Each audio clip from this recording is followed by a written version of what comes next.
coming from. I am very excited today to be hosting probably the best webinar I've ever done. And we've had some great people on this type of Academy of Divan interviews before. But today we are really honored to have Jean-Charles Cazes. And we're going to be talking about the book that his father, there we see it there on the screen, the book his father wrote, his father Jean-Michel Cazes, and his life and how he brought Bordeaux and Chateau Lynch-Bages and other properties to life. Let me go ahead and introduce our guest for this evening. This is Jean-Charles Cazes. Welcome, Jean-Charles. And hello everyone. Hello, Peter. Thanks for having me. Great to have you here. Let me do a little quick background. You are one of 4 children. You're the youngest. You have 3 older sisters. I'm the same way. I have 2 older sisters. I hope they didn't pick on you too much. But you are the only one of the 4 children that was born in Bordeaux. And you basically lived your life there, although you did study economics and finance. And you set off as a career in financing, controlling, and also worked in Brazil before you came and joined the family business in 2001. You also have taken over from your father when he retired in 2006, and you've been involved in the properties that we'll talk about extensively since then. One thing I do want to mention, a couple interesting things about you, even though you have a finance and economic background. You did earn the Duad tasting diploma from the Institute of Enology in Bordeaux. So you do have a great interest in wine. And it's interesting that I heard that you are also a surfer. So maybe we'll hear a little bit about that as we talk about your interest. But first of all, welcome today. So great to have you here. And I hope things are going well in Bordeaux with the 2023 vintage. Yeah, well, thank you very much, Peter. We're in the midst of harvest actually right now.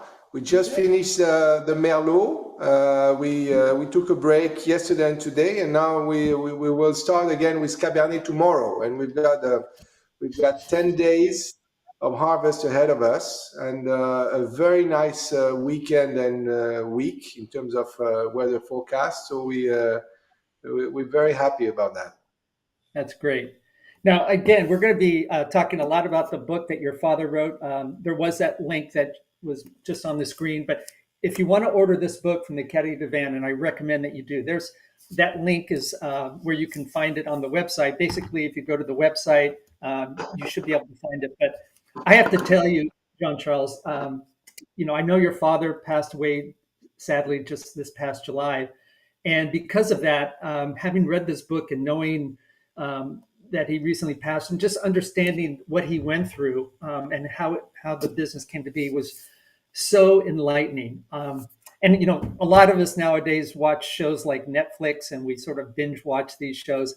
I found myself binge watching or binge reading this book. I mean, every chapter kept me going. I had a hard time putting it down.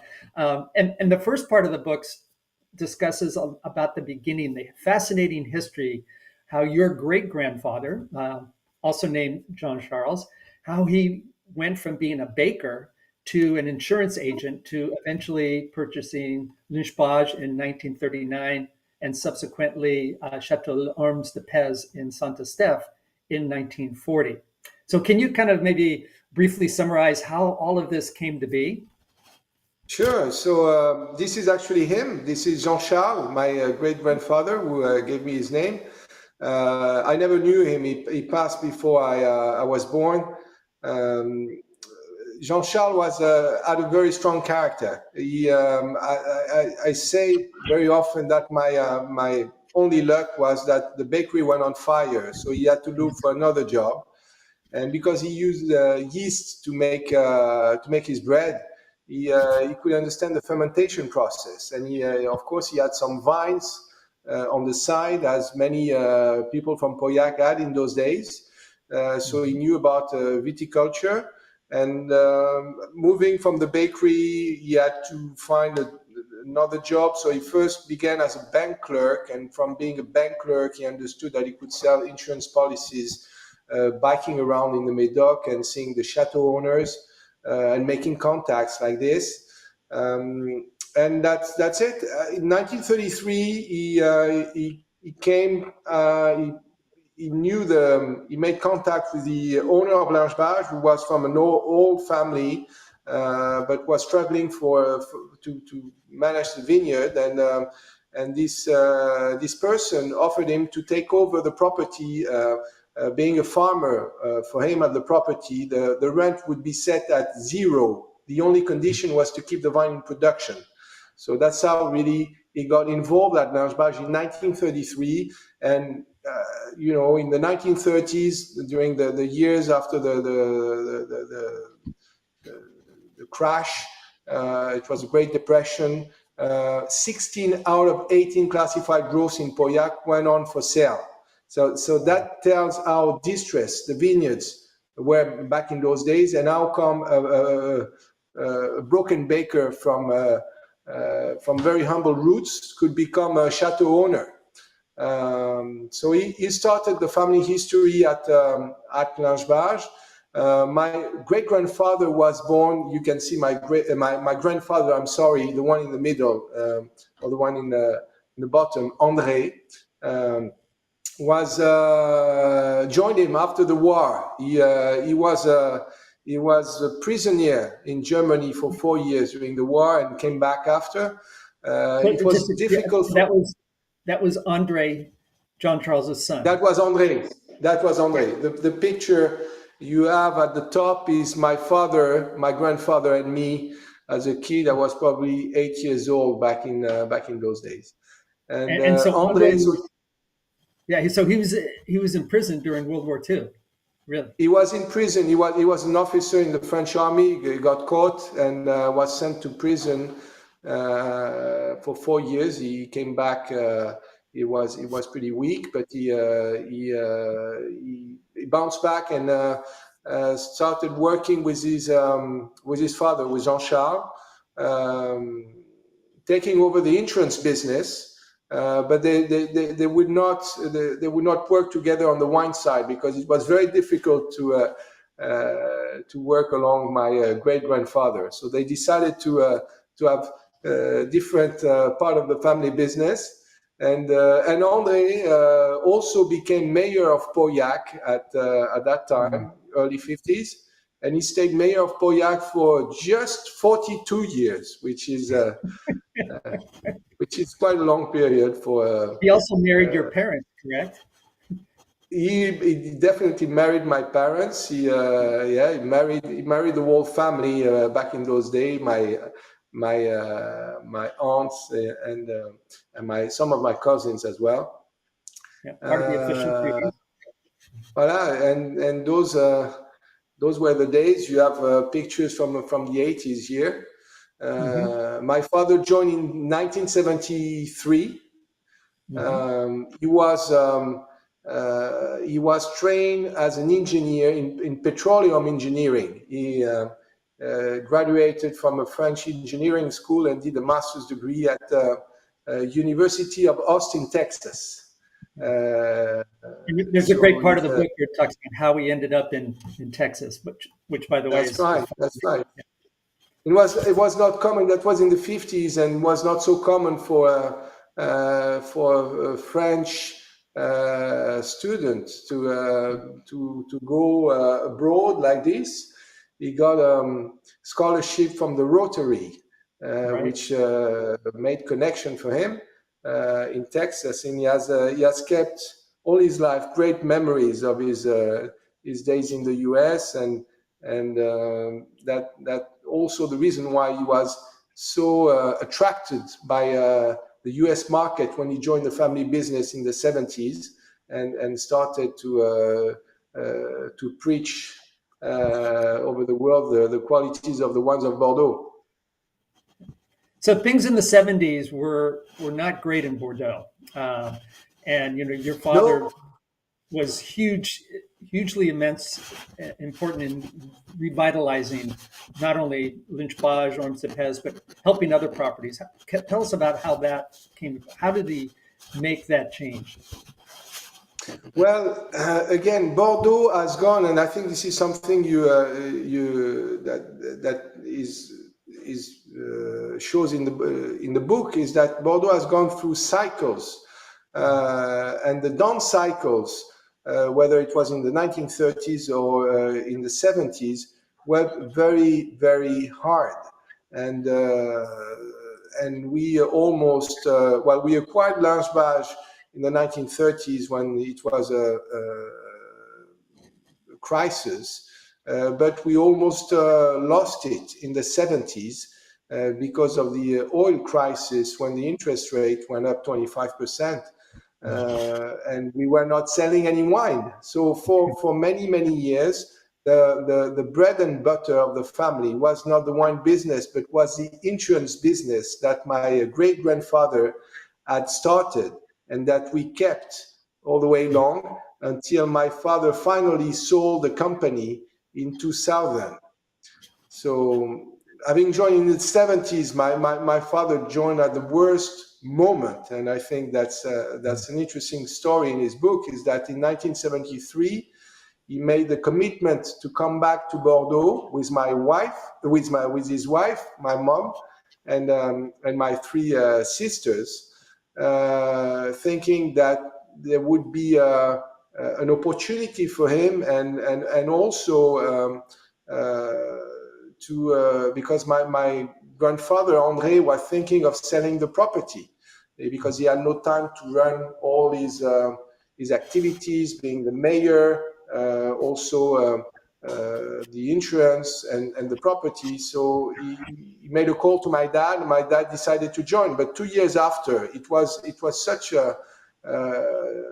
such a difficult time that my father, for a few years, doubted he made a great choice when he made the comeback. Yeah. So he came in back to Bordeaux in 1973. You were born in 74. And 74, correct? Again, in the book, there's a wonderful story about the family tradition that you have where they're always putting away cases of wine from your birth year. And 1974 was not very good as far as a vintage. So your father did put away some wines from the 74 vintage, but he also labeled a few cases of the 1975, and he wrote 1974 on the labels along with the initials JCCs for John Charles Caz. So not to confuse those wines with the others, but when did you become aware that your father was doing this for your legacy? Oh, I can't remember, but I was probably a teenager, and I was browsing through the cellars when I started to drink wine and looking for something to be drunk with some friends, and I realized there were a couple of cases which with my name, my initials on it, and it was 1974. And I asked him, and he said, "Yeah, well, your vintage was really, really a poor vintage. It was really bad. But the year after, 75, was of good quality." And I took a couple of cases off the bottling line, and I decided I would label them 74 and put them aside maybe for your wedding or some kind of occasion. So that's how I found out. I still have I'm not married, so I kept a few bottles, and I still have some for my birthdays, but it was just a small quantity of it. That's great. That's great. So, in addition to helping with the renovation of Lynch Badge, and your father also, having been in an insurance company, he helped form the work with the company AXA Millicine. Can you tell us a little bit about how that venture started? Sure. Going to school in Paris, my dad met with Claude Bébéard, who was his age, and they were both coming from the Southwest and playing rugby together. They became friends, and Claude Bébéard founded AXA and eventually became the chairman of the company. And in the mid to late 80s, Claude thought that the company should invest some of its reserves into assets like wine properties. And he naturally turned to my father and asked him his advice and counseling. And they went on on a hunt to buy a few properties around. My father was well connected, and it came at a time he couldn't do it himself. He didn't have the money for it. We were doing better with Langebage. The 80s were a good period. We made some nice wines, and we were selling pretty well. But we were really focusing on Langebage, and all the investment had to be made on the side with the help of AXA. And my father ran that portfolio for AXA for many years. Good. So where is Lynch-Bage? Let's maybe help orient people to where it is. So this is a map of the Bordeaux vineyard. You see the left bank of the river, and Pauillac is on the northwest side of Bordeaux. I think we have a close-up on the next slide. Yes. So you see Pauillac. It's an appellation which is about 1,300 hectares, which I think would be something like 3,000 acres, and Pauillac and Lynch-Bage is 225 acres. So it's a rather large property within Pauillac, and yes. Great. Yeah, that's great. Peter? And then, maybe point out where Les Ormes de Pez is located. Ormes de Pez is in Saint-Estèphe, which is up above Pauillac. It's the next village appellation. It's about the same size, roughly, as Pauillac, and it's the last village appellation north in the Médoc. The wines of Saint-Estèphe are different in style than the wine from Pauillac, but they also rely a lot on Cabernet Sauvignon. Mm-hmm. Great. So with Chateau Lynch-Bage, there have been numerous accolades over the years, including being the first wine in space. Can you tell the story about how that came to be? Oh, that came by accident when my dad was contacted by a French astronaut, Patrick Baudry. Patrick was selected to be the second French astronaut. The first one went in space with the Russians. The second had to go into space with the Americans back in the 80s. And Patrick Baudry was from Bordeaux. He had a passion for wine and wanted to bring into space the first bottle of wine. So he made the connection with my dad. They became friends, and he took a bottle of Langebage with him in 1985 into the Discovery Space Shuttle, and we still have that bottle. It's a 1975 half bottle of Langebage. Wow, that's amazing. And I think we have some pictures of the chateau prior to the renovation, which we'll talk about. And maybe we can take a look here and maybe point out some things. Sure. You have a view there with it's a view reconstitution of the 1950s from Langebage. There's on the next picture. You have also the same view. If we can show the next picture. Oh no, that's a view of the from the 1950s as well, from the old cellars and where the wine was made in the cellar that was used from the 1850s until 1975. And you have here a picture from the 80s, great memories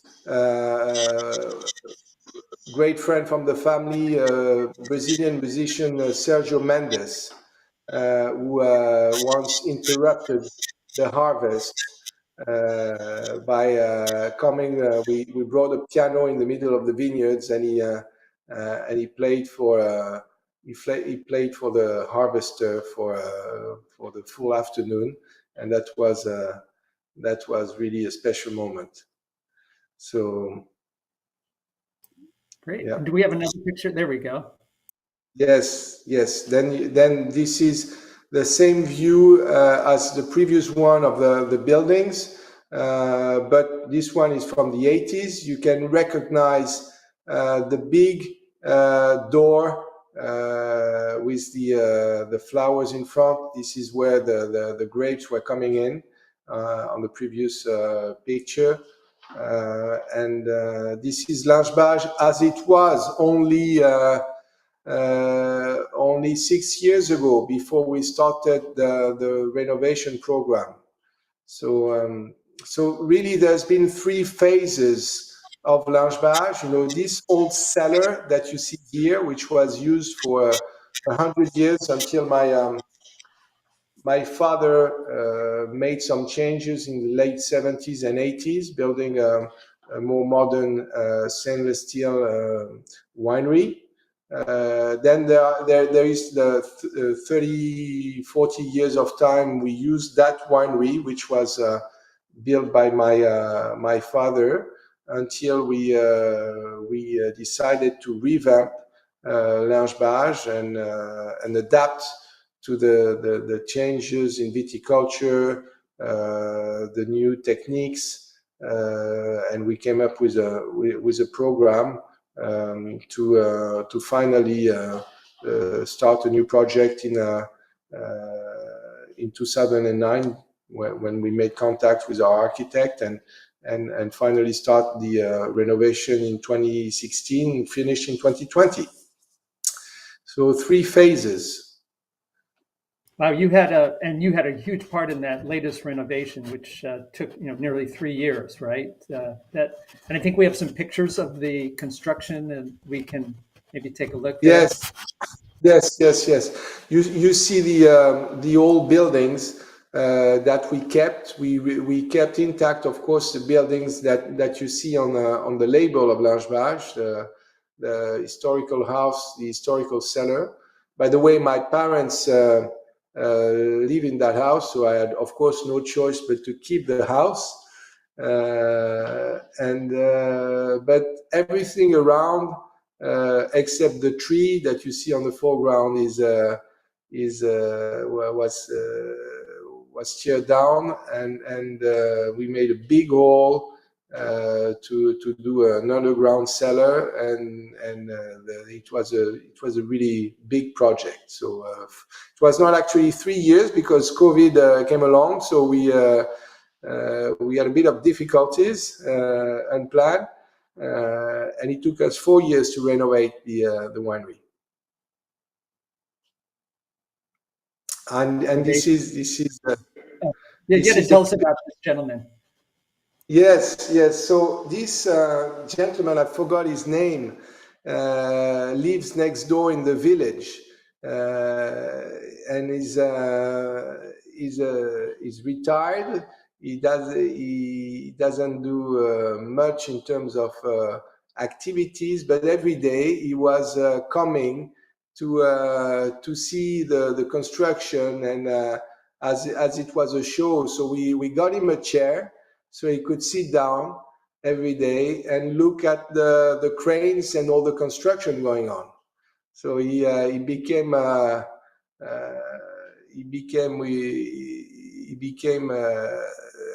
we say associated with the project, and we used to see him every day for a few years.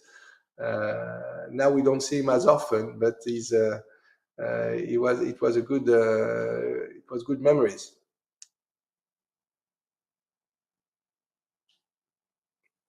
And you see the size and of the winery here, and the different level from ground level, the underground cellars, and the winery is on the upper level. We worked with an American architect who became friend with my father in the 1980s. So Didi Pei, the son of Ayam Pei, was his office in New York, has worked on different international projects, and he was the resident architect on his father's project at the Louvre in Paris. So he was there to build the pyramid at the Louvre. And that's when he met with my dad, because Didi's passion, besides architecture, is wine. And in those days, he was interested to visit and come to Bordeaux, because he was in Paris and close to Bordeaux, and good occasion for him to see some of the vineyard he was admiring, and he became friend with my dad. So 20 years later, when we contacted him to ask him if he would be interested in working with us on the new project, he was really happy, and we were that's him and my dad. And we were so fortunate to be able to work with Didi. He has a great vision and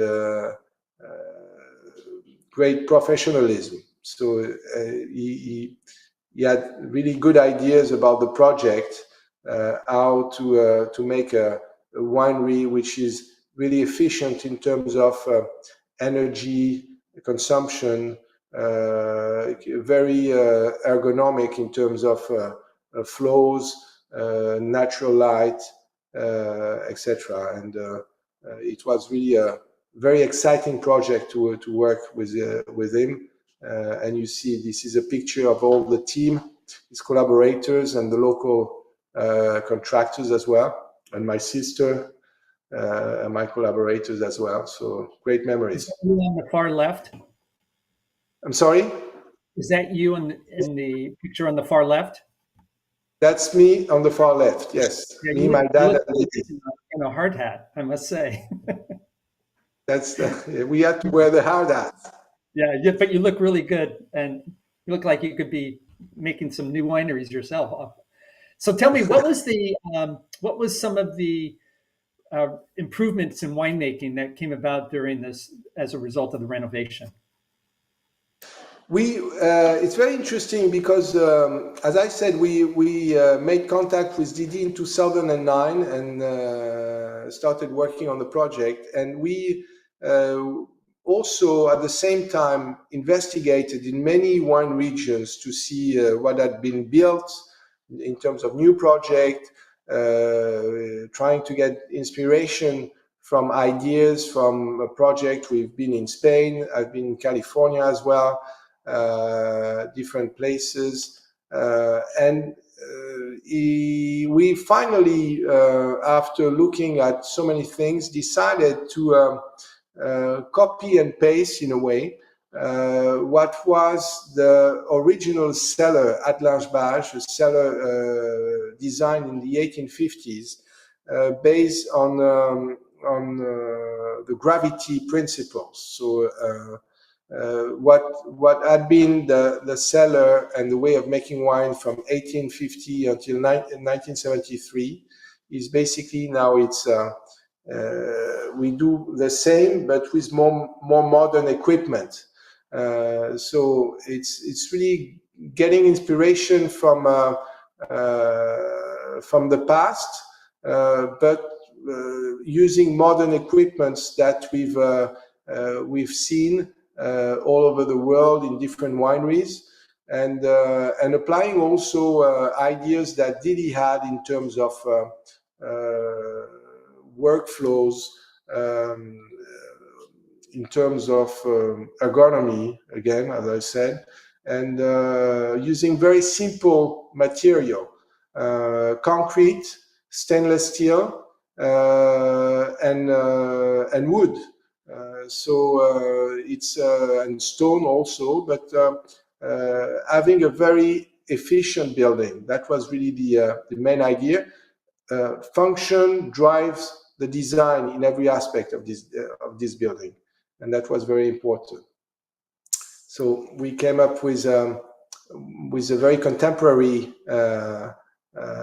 realization. As you can see, we kept the old part that reflects. So at part of the day it reflects into the new building. So everything is we've built is very contemporary, but we've kept the old part. And there was also it was also a very important choice because when we first started discussing the aesthetic of the building with Didi, there were discussions about making something look like old and connecting with the old. We instead of having a building that fakes an old era, we decided to build the most modern winery possible, because and this way connecting with the past, because the old building that you see where we have the old facility, when it was built, the owner of Lange had the idea of building the most modern equipment as possible. So instead of trying to fake the old, we prefer to stay in the same spirit as the pioneers and inventors of Lange and build the most advanced equipment to make the best possible wine. That's fabulous. And this reminds me, there are a couple of other themes in the book that I'd like you to address. One of them is the other properties that your company is now invested in. Obviously, you have the two properties we've talked about, but you also, in 2017, Au Batailly, you started making a white wine, and you see there the Linge Blanc of Linge Bage. And then you've also invested overseas in the south of France and Portugal. So that's one thing I'd love to hear you talk about. But also, the beauty of that new winery also invites tourism. And I think the other theme I really loved in the book was the idea of how the village of Bage has been, to your family, has been brought to life. And there's a lot of interesting things going on there with your hotel and restaurant. So maybe you could share a little bit about how those projects are going. So, well, that all those projects were initiated by my father. He had lived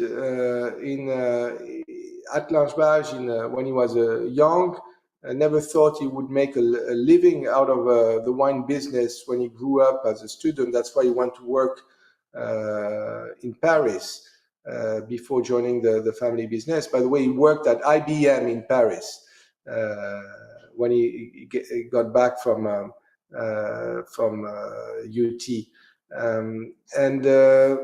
He very often told me that he was so happy when he joined in the 1970s when he would receive a letter from someone who asked him a visit at Lange. There was no email, there was no cell phone, so people would write a letter, and we got a few letters per year. And so my dad would always be happy and invite that person for lunch or dinner. And that worked well for many years until my mom got a bit tired of meeting with strangers the morning in her kitchen, when she was coming down for coffee. So he when the market turned around and the business became better in the 80s, my dad was offered to buy a neighboring property, which he turned into a hotel, and that's how he got involved with Corday-en-Bage, which we still own and operate, which is a Relais Chateau hotel next door. And again, my dad was always welcoming. He would be happy when people would knock at his door anytime, and sometimes he would do a visit himself on the weekend, any day, when people would show up. So we've got great stories of people coming back years after and telling us that they were greeted by the owner and showed around without making any appointment, because that's how he was. And it was very important for him to be welcoming. So we kept that spirit, and we have extended with the village of Bage, where we have a bistro, we have a cellar door, we have a bike rental for those who wants to bike around the Médoc. And we offer those activities which are complementary to the experience we can give at the winery. And there are the other projects as well. When my father stopped working at AXA in 2000, he was 65, and he was struck by the age limit of AXA then. So he had to retire from that part of the business, and he got more energy to look for new vineyards elsewhere. So that's when we started the Portuguese project in the Douro with the Roquette family from Quinta do Crasto. Yes, those are our friends from the Douro. You have it's a stunning vineyard overlooking the river, and on the picture below you can see my dad, Georges and Rita Roquette, and me and my mother. By the way, my mother is from Portugal, so my father had also a strong incentive to look out for a vineyard in Portugal, and he did so, and was very happy to set foot in the Douro and meet with the Roquette. So Portugal was one of the first investment we made in the early 2000s. We also acquired a property in Châteauneuf-du-Pape, Domaine des Sénéchaux, which I've had property. many times. It's delicious, by the way. It's fabulous. It's a great Châteauneuf-du-Pape. Thanks. Thank you very much. Well, yeah, it complements very well our offering, and it's a style of wine I really love. So we were very happy to be able to make that acquisition. We acquired a property also in the Minervois, which is called Domaine de l'Hostal.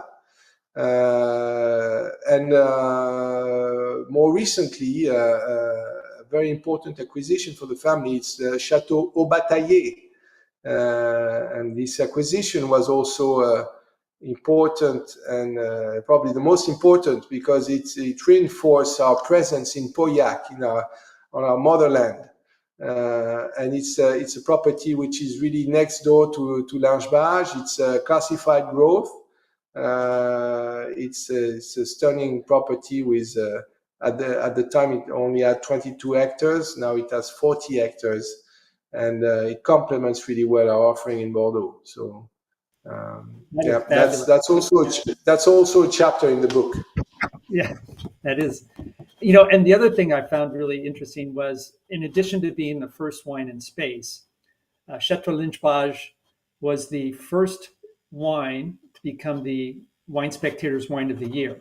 They started that in 1988, and the very first number one selection was your 1985 Chateau Lynch-Bage, which, by the way, other wines in the top 10 included Chateau Margaux, Domaine de la Romanée-Conti, Richebourg, Gaia Barbaresco,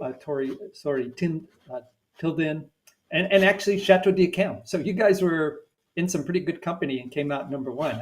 I bet your father was pretty proud about that. He was really happy, and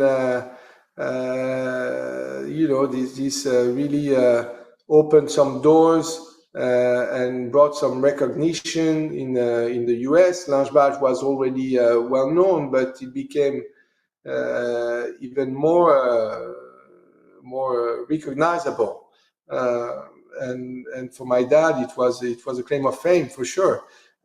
It's also my dad has accomplished many things, but one which is really great is that he got that award twice for two different wines, and I think he's today the only one who got it twice. He got it in 1985 with Lange-Bage, 1988 with Lange-Bage 85, and he got it a few years later, probably around 92 or 93, with Pichon Baron 89.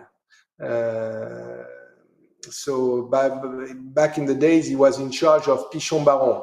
That was one of AXA investment. So he got it twice, and he was really happy about that, because that was quite special for him. Absolutely. And in addition to those awards, your father received the Decanter's Man of the Year award in 2003. The Wine Spectator also named him the Distinguished Service Award in 2007, and the Institute of Masters of Wine awarded him the Lifetime Achievement Award in 2011. So, was there any particular award that your father was most proud of? All of them. He was always happy to receive those awards, and yeah, we used to celebrate every time he would get an award by opening nice bottles. And but it was it was. I guess the first ones, and the ones that he got in the 80s, that I remember the day he made the cover of the Wine Spectator in the late 80s. It meant something very special for him. He had worked very hard and gone through the difficult years of the late 70s, and turn around the business, and those were the first sign that he was on the right track.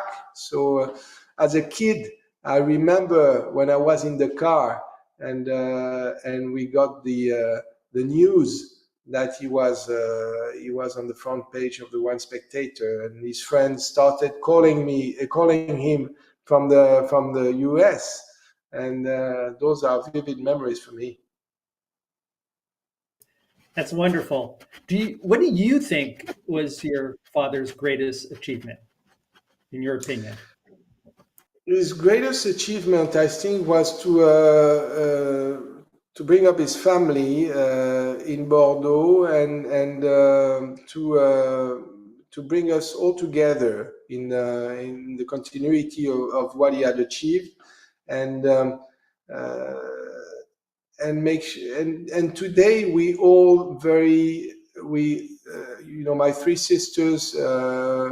One lives in the US.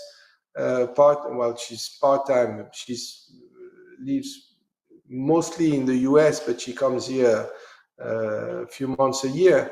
She's part-time here. The second, Catherine, who's standing up, lives in Bordeaux. The third one lives now in between here and Portugal. But we have all strong ties to the Médoc, and the family house is where we all reconnect, and this attachment to Pauillac and to Langebage is because of my father, of course, and he was very happy that we all felt very involved in the family business, and we all cherish it as much as he did all his life. That's great. I know you have another engagement, so I do want to ask you a question about yourself. What is something that people would be surprised to learn about you? I didn't see that question coming. It's a surprise to know about me is that I drink. When I drink wine, I drink mostly wines that I drink Langebage so much with my customers, and I love my wines. But it's like when I go out, I don't go in my restaurant. I tend to I tend to drink more wines that are made by friends or made in other regions, because I enjoy wine and I enjoy discovering wines. Same as I don't go very often into my restaurants, because I have so many opportunities to go, that I prefer, when I really want to enjoy and not be critical about it, I tend to go elsewhere. So yeah, I drink more wines of other people, friends, and other regions than I drink Langebage. Uh, I think that's why we But all love. I drink already a fair amount of Lange, and since you have to acknowledge that I drink every day, so it gives me sufficient time to drink other wines. That's great. And I think any of us who are in the wine business love the exploration and trying new things and learning about wine because that's the journey that is part of our enjoyment. And tell us quickly about your love of surfing. Well, since I was a teenager, I enjoyed surfing because here we live very close to the ocean. I live Pauillac is only 30 minutes from the shore. I've actually built a couple of years ago a house close to the seaside, so I could enjoy my passion. And sometimes surf in the evening or in the morning before or after going to work. So it's an important part of my life because it's gives me a balance. Some people have a kick by playing golf, and they forget about the work and the problems, etc. I really enjoy going surfing because that washes all my troubles away. And when I go surfing before going to work, it's a great way to start the day. And I have a few images in my head which are really worth going to the ocean early in the morning. That's great. Well, you have to come visit us in California and try the surf out here. I've, I know I've, you need. I've been, yeah. Go ahead. No, I've surfed many times in California. I had a good friend of the family whose name is Mickey Dora. That may sound familiar with those who are in surfing, but I'm talking about Miklos, the father of the great surfer, and he had a house in Santa Barbara, and I used to hang out at his place and go surfing Rincon, which is a great break. That's great. Well, again, I encourage anybody to read this book. And if you don't mind, I'd love to just conclude by not spoiling anything for our guests who haven't purchased the book yet, but just read the last couple of paragraphs in the book because I think it summarizes things so well. So this is your father writing towards the end. He said, I live in Medoc, a land blessed by the gods, bordered to the west by the ocean and to the east by the majestic Gironde estuary. The vineyards have settled here in a gently undulating landscape. Some of the world's greatest wines are produced here. The names of these wines scattered all along the chateau route are a delight to visitors. I've personally had the privilege, after my grandfather and father, year after year, to bring one of those wines to life. And I hope my children will continue to do so long after me. The most important thing is the wine. Each bottle contains a universe which, like a genie in Aladdin's lamp, is ready to escape at the first opportunity. Everything is contained in it: geography, history, fruit, climate, soil, tradition, know how, but also friendship and shared pleasure. And this has truly been a shared pleasure having you today, Jean Charles. I want to thank you so much. Again, everybody go out and buy the book. You will enjoy it. You will be binge reading that like I have. So, again, thank you so much and best of Thank you, luck with your Peter. Pleasure talking to you, Peter. Thank you very much. Thank Au you. All the revoir. best.